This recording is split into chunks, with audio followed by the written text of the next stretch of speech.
Hello everyone, मेरा नाम है साहिल और आप आ चुके हैं स्किल वैली में। ये आफ्टर इफेक्ट्स कंप्लीट कोर्स की सबसे पहली क्लास है।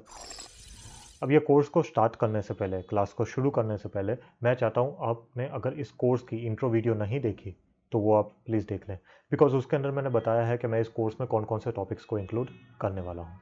और एक बात, इस वीडियो के डिस्क्रिप्शन के अंदर भी मैंने कुछ टॉपिक्स की लिस्ट दी हुई है जिससे रिलेटेड वीडियोज़ आप इस चैनल पर देख सकते हैं। सो प्लीज़ उसे भी चेकआउट कर लेना। चलिए बाकी बातें कोर्स के दौरान धीरे धीरे करते रहेंगे। अभी के लिए let's roll the intro.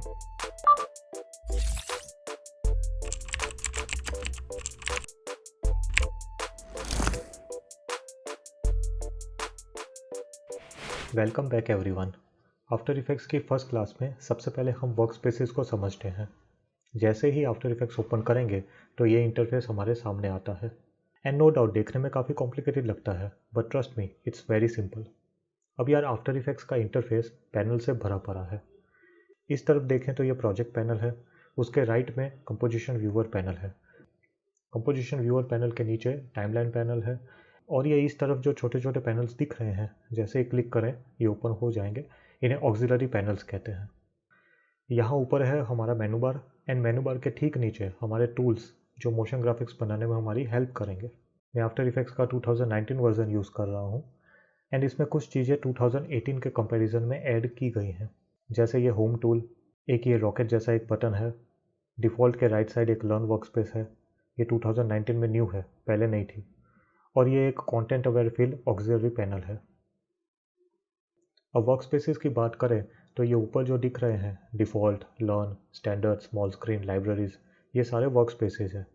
Default workspace जैसे ही हम ओपन करेंगे, अगर आपने न्यू आफ्टर इफेक्ट्स ओपन किया है तो आपकी डिफ़ॉल्ट वर्कस्पेस ही ओपन हुई होगी। उसके अंदर ये सारे ऑक्सिलरी पैनल्स मिलते हैं। इन्हें अपने अकॉर्डिंग चेंज भी कर सकते हैं, वो आपको थोड़ी देर बाद इसी वीडियो में बताऊंगा। डिफ़ॉल्ट के राइट साइड है लर्न वर्कस्पेस, एंड जैसे ही इस पर क्लिक करते हैं हमारी पैनल्स चली जाती है, एंड यहाँ कुछ वीडियोस है जिनसे हमें कुछ बेसिक नॉलेज लेना हो तो ले सकते हैं। लर्न के राइट साइड है स्टैंडर्ड पैनल। स्टैंडर्ड पैनल के अंदर कुछ ऑक्सिलरी पैनल्स मिलते हैं। ये उतने ज़्यादा नहीं है जो डिफ़ॉल्ट में मिलते हैं, लेकिन अगेन इसे भी चेंज किया जा सकता है। स्टैंडर्ड के राइट साइड है स्मॉल स्क्रीन वर्कस्पेस। यहाँ ऑक्सिलरी पैनल्स काफ़ी कम है, लेकिन आपने नोटिस किया होगा कि इनका साइज़ डिफ़ॉल्ट के पैनल से बड़ा है। स्मॉल स्क्रीन के राइट साइड है लाइब्रेरी वर्कस्पेस। यहाँ लाइब्रेरी पैनल ओपन हो जाता है, एंड यहाँ adobe.com से एसेट्स लेके उनका यूज़ कर सकते हैं। लाइब्रेरी के साथ दो एरोज दिख रहे हैं, जैसे ही इन पर क्लिक करते हैं तो कुछ और वर्कस्पेसेस ओपन हो जाती हैं। All panels, animation, essential graphics. Essential graphics पे क्लिक करता हूँ तो एसेंशियल ग्राफिक्स का एक अलग पैनल ओपन हो जाता है। अब ये एसेंशियल ग्राफिक्स क्या है एंड कैसे यूज़ किया जाता है वो आगे हम इस कोर्स में सीखेंगे। फिर से ये दो एरो पे क्लिक करते हैं एंड कलर वर्कस्पेस देखते हैं। इसमें लूमेट्रिक स्कोप्स ओपन हो जाते हैं। अपनी कंपोजिशन में जो वीडियो या इमेज डालेंगे उसमें कुछ कलर करेक्शन करने के टाइम ये वर्कस्पेस का यूज़ कर सकते हैं। आगे है टेक्स्ट वर्कस्पेस। कंपोजिशन के अंदर टेक्स्ट पे काम करना है, मोशन ग्राफिक्स में टेक्स्ट एनिमेशन बनाना है, तो ये वर्कस्पेस काफ़ी हेल्पफुल रहता है, क्योंकि यहाँ character panel, paragraph panel and effect and preset panel, यानी जो पैनल टेक्स्ट एनिमेशन के लिए ज़रूरी है वो मिल जाती हैं। ओके, अब मैं वापस डिफ़ॉल्ट वर्कस्पेस पे आ जाता हूँ, एंड डिफ़ॉल्ट के साइड में जो 3 लाइंस दिख रही हैं उस पर क्लिक करके रीसेट टू सेव्ड लेआउट कर देते हैं। अच्छा, अब ज़रूरी नहीं है कि जो वर्क स्पेसेस हमें दिए हुए हैं उस अकॉर्डिंग ही हमें काम करना है। हम ये वर्क स्पेसेस को मैनिपुलेट कर सकते हैं, इनको चेंज कर सकते हैं, अपने हिसाब से वर्क स्पेसेस बना भी सकते हैं। चलिए एक एग्जांपल लेते हैं, आपको अच्छी तरह समझ आएगा। ये एक मैंने कंपोजिशन तैयार की है, छोटी सी, आप लोगों को आफ्टर इफेक्ट्स का इंटरफेस समझाने के लिए। तो देखते हैं मैंने क्या बनाया है। मैं कीबोर्ड से स्पेस बार प्रेस कर रहा हूँ। अब इसमें हो क्या रहा है कि पीछे एक वीडियो चल रहा है, एंड उसके ऊपर एक रेक्टेंगल है, वो साइड से पोजीशन एनिमेशन होके स्क्रीन में आ रहा है, और उसके ऊपर ही पोजीशन एनिमेशन से ही नेवर स्टॉप ड्रीमिंग भी लिखा हुआ आ रहा है। ये आप यहाँ पे भी टाइमलाइन पे भी देख सकते हैं, ये हमारी लेयर्स है। सबसे नीचे है मैन वर्किंग, ये हमारी वीडियो है। शेप लेयर 1 है, ये है हमारा rectangle, and never stop dreaming ये टेक्स्ट है। अब सबका एनिमेशन किस तरह से है वो देखना है। मैंने माउस के लेफ़्ट क्लिक को दबा के रखा हुआ है, एंड ड्रैग करके मैं सबको सिलेक्ट करता हूँ और कीबोर्ड से यू प्रेस कर रहा हूँ, तो मेरे यहाँ पे ये सारे की फ्रेम्स दिख रहे हैं। ये सामने हमें इसलिए दिख रहा है क्योंकि ये लेयर वाइज वीडियोस के ऊपर है। अब जो फोटोशॉप जानते हैं उनको ये बात पता है कि लेयर किस तरह से काम करती है। जो चीज़ सबसे नीचे है वो हमें सबसे पीछे दिखेगी और जो चीज़ सबसे ऊपर है वो हमें सबसे आगे दिखेगी। अभी मैं चाहता हूँ कि आप लोग यहाँ पे ध्यान दें कि फाइल मेनू के अंदर नॉर्मली ये मेनू हर सॉफ्टवेयर में एक जैसा ही होता है, ज़्यादा फ़र्क नहीं होता, लेकिन कुछ चीज़ें हैं जो इसके अंदर एक्स्ट्रा है, वो जैसे यूज़ होगी मैं आपको बताता जाऊँगा। अब लगभग हर ऑप्शन के लिए या ज़्यादातर ऑप्शन के लिए कुछ ना कुछ शॉर्टकट्स दिए गए हैं। एडिट में भी देखेंगे, कंपोजिशन में भी देखेंगे, हमें शॉर्टकट्स दिए गए हैं। मैं चाहता हूँ ये शॉर्टकट्स आप लोग याद कर ले तो बेटर रहेगा। अब डिफ़ॉल्ट वर्कस्पेस के अंदर ये मैंने जो बताया था कि ये सारे हमारे पैनल्स हैं, ओके, ऑक्सिलरी पैनल्स। अब ये सारे पैनल्स आते कहाँ से हैं? तो ये सारे पैनल्स आते हैं यहाँ से, विंडोज़ से। विंडोज़ हम जैसे ही ओपन करेंगे तो ये ऊपर तो आ गई वर्कस्पेसेस। ये वर्कस्पेसेस वही है, ऑल पैनल एलिवेशन। अभी हम लोग डिफ़ॉल्ट में, इसलिए डिफ़ॉल्ट के आगे टिक लगा हुआ है। उसी तरह इफेक्ट्स, एसेंशियल और सारी वर्कस्पेसेस है, इस बारे में हम लोग बात कर चुके हैं। यहाँ पे हम देखेंगे तो ये है ऑडियो, कैरेक्टर, ये सारे हमारे जो ऑक्सिलरी पैनल्स हैं जो अभी हमें यहाँ पे दिख रहे हैं, जिनके आगे टिक लगा हुआ है। ये सारे वो पैनल्स हैं जो हमें यहाँ पे दिख रहे हैं। अभी सपोज मैं ये ब्रशेस पे टिक मार देता हूँ तो ये ब्रशेस का पैनल ओपन हो जाएगा। एंड कुछ मुझे निकालना है, सपोज मुझे ये इसमें से कोई पैनल निकालना है, मुझे इसकी ज़रूरत नहीं है। सपोज कंटेंट अवेयर फिल है, उसकी मुझे अभी कोई ज़रूरत नहीं है, तो मैं यहाँ पे ये 3 लाइन्स जो दिख रही हैं यहाँ पे क्लिक करूँगा एंड क्लोज पैनल, चला गया। ब्रशेस पे भी टिक करूँगा, क्लोज पैनल, चला गया। ट्रैकर पे टिक करूँगा, क्लोज पैनल, चला गया। अब सबको भेज नहीं देना है हमें, कुछ चीज़ों की ज़रूरत भी पड़ेगी। विंडोज़ पे जाते हैं एंड कहने का मतलब है कि यहाँ से हमें जो पैनल हमने यहाँ से निकाल दिया है तो भी वो पैनल हम यहाँ से वापस अपनी वर्क प्लेस पे बुला सकते हैं। ओके, अब हम थोड़ा सा ध्यान देते हैं अपने टूल्स के पैनल्स पे। अब सबसे आगे जो आता है ये है selection tool, shortcut V. Selection tool जैसे इलस्ट्रेटर में, फोटोशॉप में, सारे सॉफ्टवेयर्स में काम करता है। उससे अगर मैंने किसी पे क्लिक किया है तो वो चीज़ सिलेक्ट हो जाएगी। अगर जैसे मैंने ये रेक्टेंगल पे क्लिक किया हुआ है एंड फिर मैं नेवर स्टॉप ड्रीमिंग कहीं पे भी क्लिक कर रहा हूँ पर क्लिक हो नहीं रहा है, वो चीज़ सिलेक्ट हो नहीं रही है, तो कोई बात नहीं, हम यहाँ पे आके भी उसे सिलेक्ट कर सकते हैं। सिलेक्शन टूल के बाजू में है हैंड टूल। हैंड टूल से क्या होगा, हम कंपोजिशन को ऊपर नीचे आगे पीछे कुछ भी करना है तो कर सकते हैं। सपोज़ मैंने इसको जूम किया है, अब जूम कैसे करेंगे, तो हमारे माउस का जो मिडल स्क्रॉल व्हील है उसको आगे की तरफ स्क्रॉल करेंगे तो ये जूम होगा, ठीक है। पीछे की तरफ बाहर आएगा, आगे की तरफ अंदर जाएगा, पीछे की तरफ बाहर आएगा, ठीक। अब मुझे सपोज़ इसी एरिया पे जूम करना है तो मैं किस तरह से करूँगा, मैं कीबोर्ड से आल्ट प्रेस करूँगा एंड स्क्रॉल व्हील से उसे जूम करूँगा तो ये परफेक्ट इसी एरिया में जूम होगा, बाल तो कहीं पे भी निकल सकता है। अब ये ऊपर चला गया है, मुझे इसको बीचों बीच लेके आना है, तो बीचों बीच लेके आने के 2 रास्ते हैं। एक तो मैं इसे माउस के राइट क्लिक करता हूँ और ड्रैग करके बीचों बीच ले आता हूँ, लेकिन अभी भी कंपोजिशन की काफ़ी जगह खाली है, सही तरह से हुआ नहीं है। तो मैं आप लोगों को एक दूसरा रास्ता बताता हूँ कि सपोज़ ये इस तरह से है और मुझे इस कंपोजिशन में इसको पूरा फिट करना है, तो उसका एक बेटर रास्ता है कि यहाँ नीचे ये जो 25% लिखा हुआ है ना, तो ये अभी मतलब ये 25% तक जूम हुआ होगा। इसे फिट करना है तो इस पर हम क्लिक करेंगे एंड सीधा फिट टू 100%।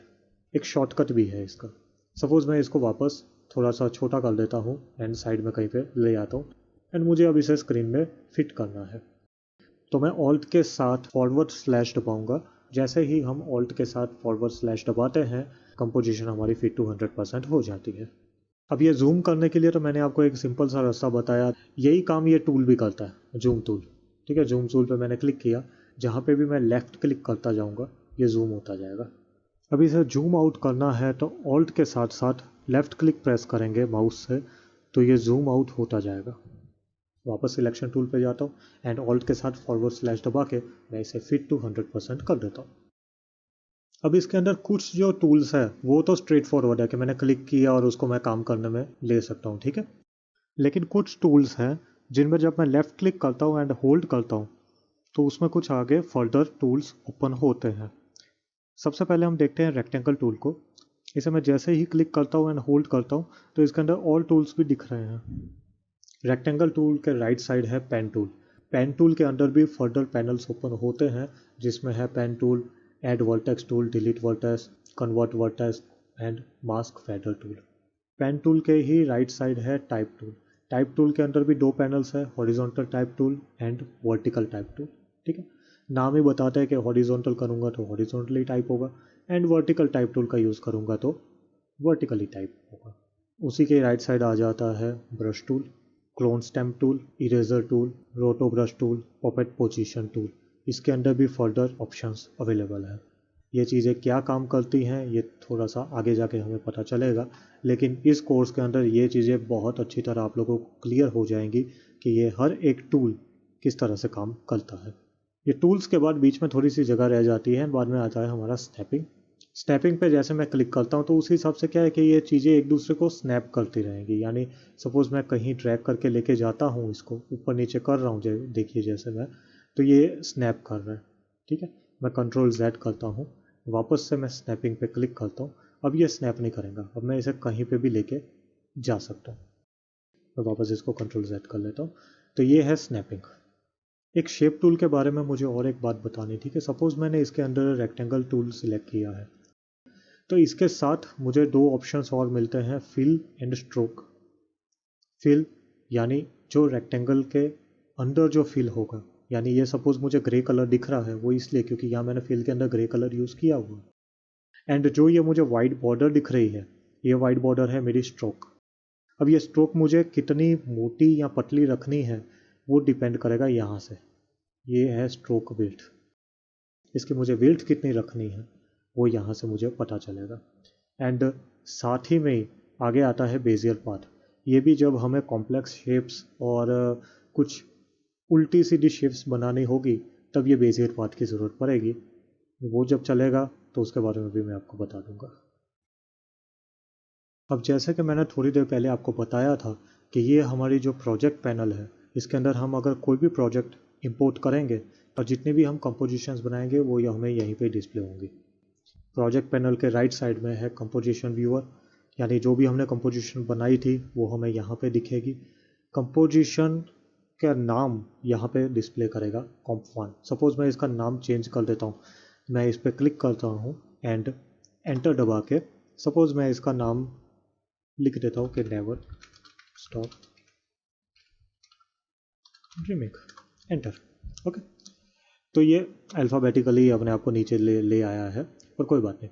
ये कंपोजिशन का नाम है नेवर स्टॉप ड्रीमिंग, तो कंपोजिशन का नाम नेवर स्टॉप ड्रीमिंग यहाँ पे भी चेंज हो गया और यहाँ पे भी दिखेगा।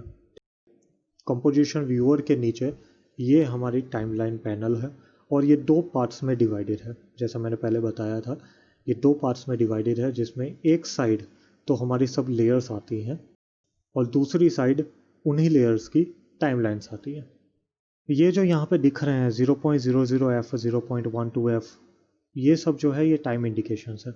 ये हमें बताता है कि हमारी कंपोजिशन कितनी बड़ी है और दूसरा कि एनिमेशन हमें किस टाइम पे रखना है। फॉर एग्जांपल मैं इस प्ले हेड को ड्रैग करके सबसे आगे ले आता हूँ एंड यहाँ पे सब कुछ 0 है, जो मुझे यहाँ पे भी दिख रहा है 0 मेरी अभी जो कंपोजिशन है उसका फ्रेम रेट है 23.976 FPS यानी कि फ्रेम पर सेकेंड।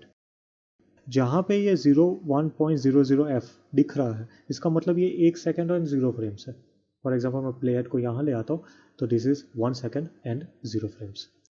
उसी तरह पे ये 2 second and 0 frames, 3 second 0 frames, 4 second 0 frames and 4.23 that means के 23.976 FPS की कंपोजिशन है, यानी 4.23 यानी इट इज़ अप्रॉक्सीमेटली 5 सेकेंड। एक फ्रेम आफ्टर इफेक्ट्स अपने पास रखता है। सपोज़ मुझे परफेक्ट 5 सेकेंड की ही अपनी कंपोजिशन चाहिए ना, तो मुझे 5 सेकेंड एंड 1 फ्रेम की कंपोजिशन बनानी पड़ेगी, क्योंकि एक फ्रेम जो है वो ही अपने पास स्टोर में रखता है। सो डिफ़ॉल्ट वर्क स्पेस मेरे हिसाब से आप लोगों को समझ आ गया होगा। अब मैंने आपको बताया था कि हम वर्क स्पेस को मैनिपुलेट कर सकते हैं, तो थोड़ा सा मैं आपको मैनिपुलेट करके बताता हूँ। लेकिन सबसे पहले तो हम ऐसा है कि ये जो हमें बॉर्डर्स दिख रही हैं ब्लैक कलर की, इसे हम चेंज कर सकते हैं कि कोई विंडो मुझे बड़ी करनी है, छोटी करनी है। सपोज बहुत सारी लेयर्स यहाँ नीचे मेरे टाइमलाइन पैनल के अंदर हैं और मुझे वो देखनी है, तो मैं उसे ड्रैग करके ऊपर लेके जा सकता हूँ एंड नीचे के मुझे लेयर्स दिख जाएंगे। ओके, अब ये प्रोजेक्ट पैनल सपोज मुझे यहाँ पसंद नहीं है तो मैं इसे ड्रैग करके कहीं पे भी लेके जा सकता हूँ। जहाँ जहाँ पे भी मुझे ये ब्लू कलर दिख रहा है ये वहाँ पे फिट हो सकती है। सपोज़ मैं उसे यहाँ पे अपने माउस की लेफ़्ट क्लिक छोड़ देता हूँ तो प्रोजेक्ट पैनल मेरी यहाँ पे फिट हो जाएगी। या फिर मुझे बहुत ज़्यादा सोफिस्टिकेटेड काम करना है तो मैं एकदम लास्ट में ले आता हूँ, यहाँ पे छोड़ता हूँ। तो यहाँ मैं पूरा जितने भी मैंने प्रोजेक्ट इस कंपोजिशन में ऐड किए हैं या इंपोर्ट किए हैं वो मैं यहाँ पे देख सकता हूँ। और सपोज़ ऐसा भी कर सकते हैं कि मैं इसे वापस इसकी जगह पे पहुँचा देता हूँ एंड यहाँ से मुझे ये इफ़ेक्ट्स प्रीसेट की ज़रूरत है लेकिन बाकी सब भी देखना है तो मैं इफ़ेक्ट्स प्रीसेट को यहाँ से लाके यहाँ पे ड्रैग कर देता हूँ। और यहाँ मुझे कैरेक्टर पैनल जो है ये मुझे ओपन चाहिए। तो इस तरह से भी हम लोग वर्क स्पेस बना सकते हैं। अब ये वर्क स्पेस हमारे पास थी नहीं कि भाई यहाँ से इफ़ेक्ट्स भी दिखते हो, सारी टाइमलाइन भी दिखती हो, यहाँ कैरेक्टर पैनल भी दिख रहा हो। तो इस तरह से हम अपनी खुद की वर्क स्पेस बना सकते हैं। अब एक चीज़ प्रॉब्लम है कि जैसे मैं यहाँ पे डिफ़ॉल्ट में आके रीसेट टू वर्क स्पेस करूँगा तो ये बंद हो जाएगी, वापस चली जाएंगी। तो ये तो मुझे चाहिए नहीं। मुझे ये जो वर्क स्पेस है इसको सेव करना है ताकि मैं कभी भी वापस इस तरह से वर्क स्पेस चाहूँ तो मुझे बार बार इनको हिलाना ना पड़े। तो उसके लिए क्या कर सकते हैं, तो डिफ़ॉल्ट के बाजू में मुझे जो ये 3 लाइन दिख रही हैं इस पर मैं क्लिक करता हूँ एंड तीसरे नंबर पे आता है save as new workspace. उस पर क्लिक करते हैं।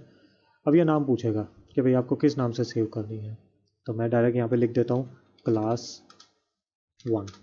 ओके एंड ओके, तो ये क्लास 1 नाम से ये वर्क स्पेस सेव हो चुकी है और ये हमें यहाँ पे विंडो में दिख भी रही है। अब सपोज़ मैं डिफ़ॉल्ट पे जाता हूँ एंड यहाँ पे कर देता हूँ रीसेट टू सेव्ड लेआउट तो ये हमारा वापस जो पहले वाला लेआउट था उसी पे ही आ गया।